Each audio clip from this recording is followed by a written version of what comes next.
warahmatullahi wabarakatuh. Kami dari kelompok 1 yang beranggotakan saya sendiri Melisa dan kawan saya Firdayani, Cut Nurul Izzah, dan Afzal Ulfazilah. Di sini kami akan menjelaskan tentang alga. Yang pertama saya akan menjelaskan tentang pengertian alga.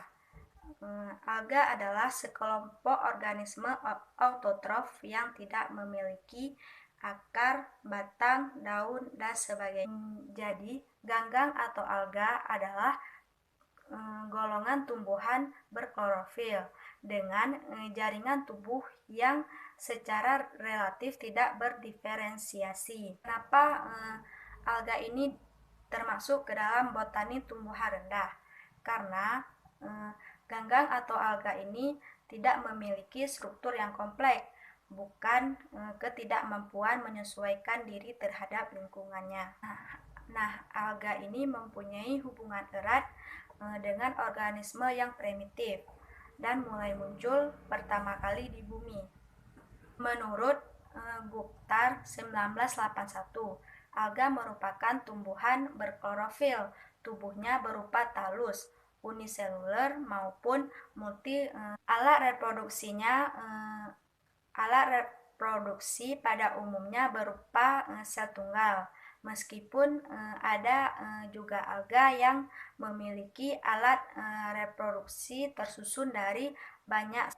Selanjutnya ada ciri-ciri alga. Ciri-ciri alga yang pertama adalah tubuhnya tersusun dari banyak sel. Yang kedua, struktur tubuhnya berupa talus, yaitu suatu struktur yang belum dapat dibedakan antara akar, batang, dan daun. Yang ketiga, di dalam sel-sel tubuhnya terdapat pigmen penyerap cahaya yang berupa kloroplas atau kromatin. Yang keempat, bersifat autotrof yang dapat menghasilkan zat organik atau oksigen dengan melalui fotosintesis. Yang keempat, dapat berkembang biak secara aseksual dan seksual.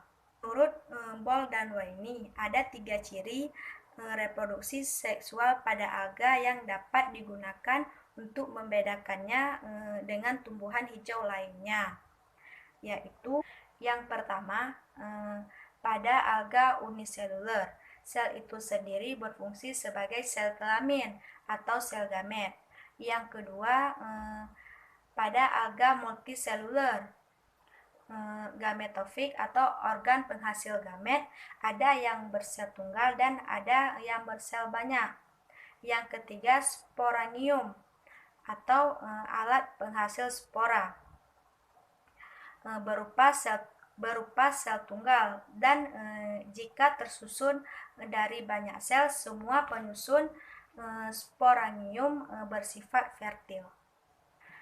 Selanjutnya ada habitat alga. Alga merupakan organisme yang hidup di perairan, baik itu perairan air tawar maupun perairan air laut.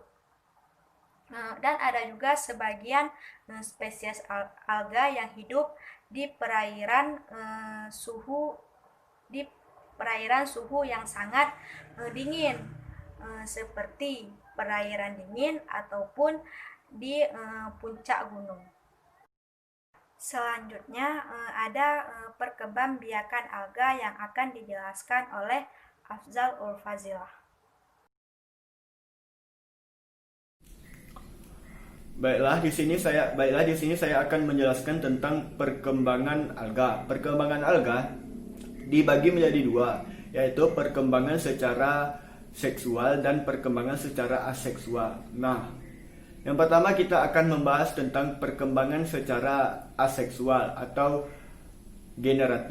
vegetatif.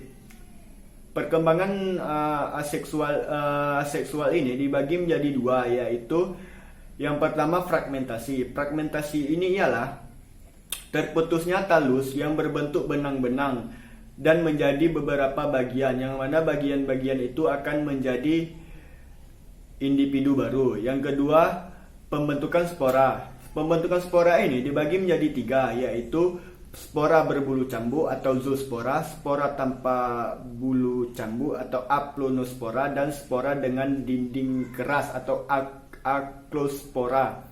Nah, yang kedua, kita akan membahas tentang perkembangan secara seksual atau generatif. Perkembangan seksual ini dibagi menjadi beberapa bagian. Yang pertama ialah isogami, yaitu bersatunya dua gamet yang berbulu cambuk atau zoospora tadi yang berlainan jenis atau kelamin. Yang kedua ialah anisogami. Anisogami ini ialah bersatunya dua zoogamet yang berbeda ukuran. Yang ketiga ialah gametanogomi, yaitu bersatunya dua gametogia yang berbeda jenis kelamin. Dan yang terakhir ialah oogami. Oogami ini ialah bersatunya dua sel kelamin, yaitu sel kelamin jantan yang disebut spermatozon, sedangkan sel betina yang lebih besar daripada sel jantan yang disebut dengan sel telur atau ovum yang tanpa flagella positif.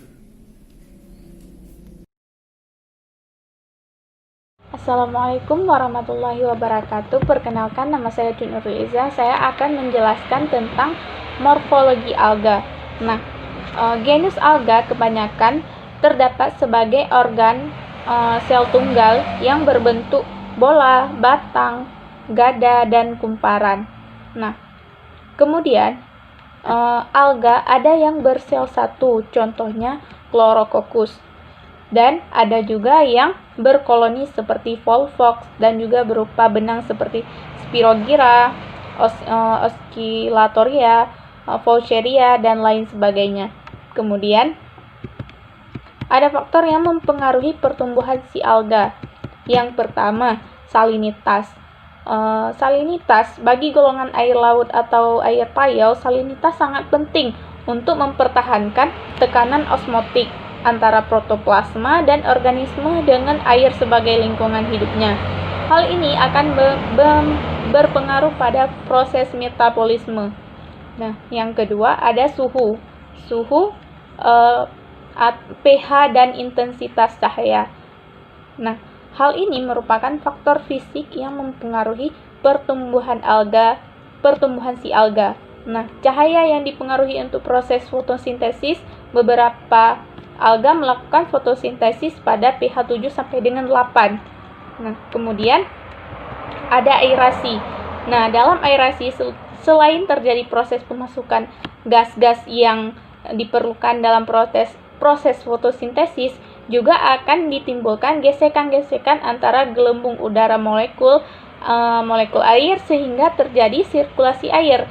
Hal ini sangat penting untuk mempertahankan suhu tetap homogen serta penyinaran dan nutrien tetap merata. Selain itu, sirkulasi juga dapat mencegah pengendapan plankton. Nah, kemudian ada parameter biologis. Nah, hal ini meliputi aklimatasi, juga parasit-parasit yang mengganggu pertumbuhan alga. Nah, selama pertumbuhannya, fitoplankton dapat mengalami beberapa fase. Nah, pertama, fase lag atau fase istirahat. Nah, di fase ini dimulai setelah penambahan fitoplankton ke dalam media kultur, sehingga beberapa saat sudahnya. Pada fase ini, peningkatan paling signifikan terlihat pada ukuran sel, karena fisiologis fitoplankton menjadi sangat aktif. Kemudian ada fase logaritmik. Nah, fase ini dimulai dengan pembelahan sel dengan laju pertumbuhan yang sangat meningkat secara intensif. Bila di kondisi kultur optimum, maka laju pertumbuhan alga pada fase ini dapat mencapai nilai maksimal. Nah, kemudian ada fase penurunan laju pertumbuhan. Nah, pada pembelahan sel tetap terjadi pada fase ini, namun tidak seintensif pada fase sebelumnya, sehingga pertumbuhan juga mengalami penurunan dibandingkan fase-fase yang sebelumnya. Kemudian ada fase stasioner.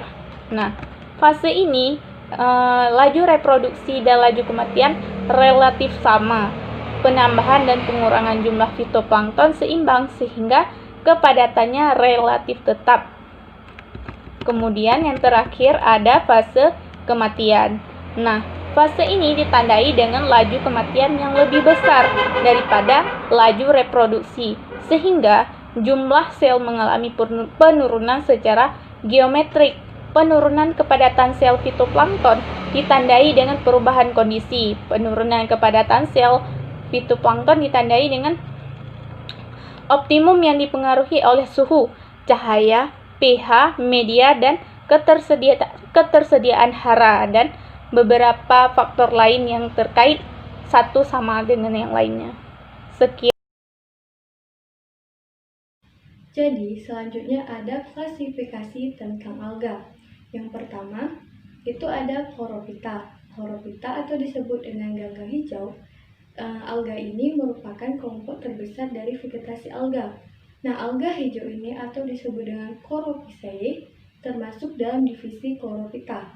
Nah, perbedaan dengan divisi lainnya karena memiliki warna hijau yang jelas seperti pada tumbuhan tingkat tinggi, karena mengandung pigmen klorofil A dan pigmen klorofil B, dan juga mengandung karotin, xanthofil, dan violasatin serta lutein.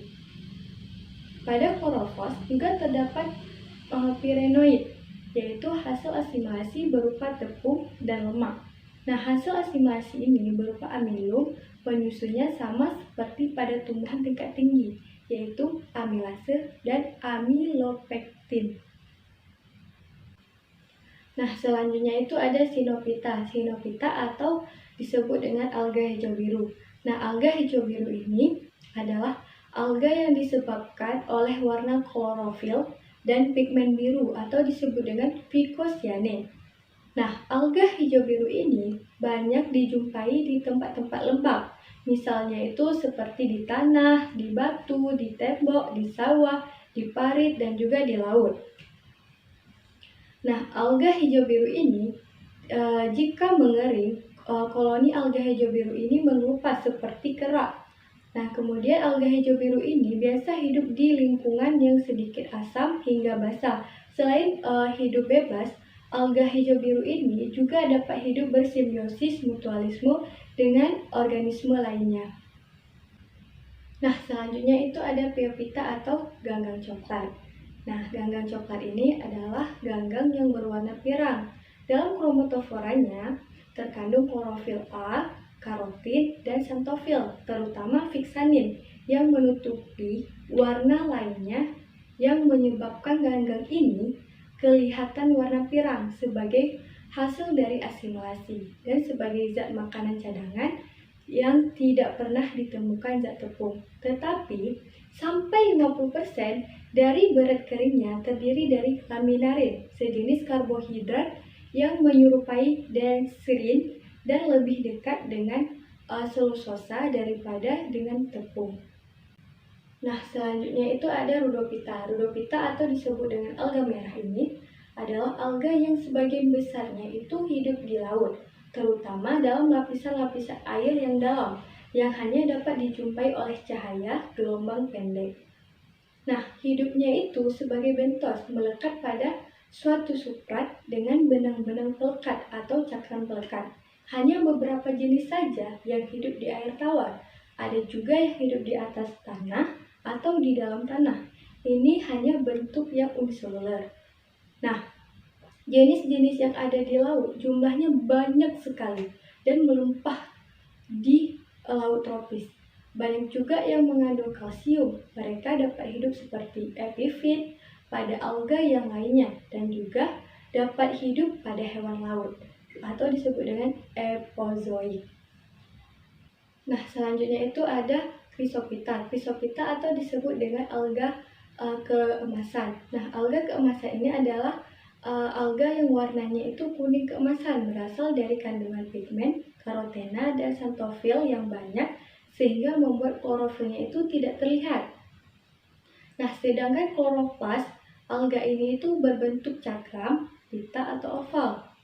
Dan alga ini ada yang terdiri dari satu sel disebut dengan uniseluler, dan ada yang terdiri dari banyak sel disebut dengan multiseluler. Nah, alga yang uniseluler ini dapat hidup sebagai komponen fitoplankton yang dominan, sedangkan alga yang multiseluler ini membentuk koloni atau berkas pita atau disebut dengan filamen. Alga keemasan ini hidup di air tawar, di laut, dan di tanah yang lembab.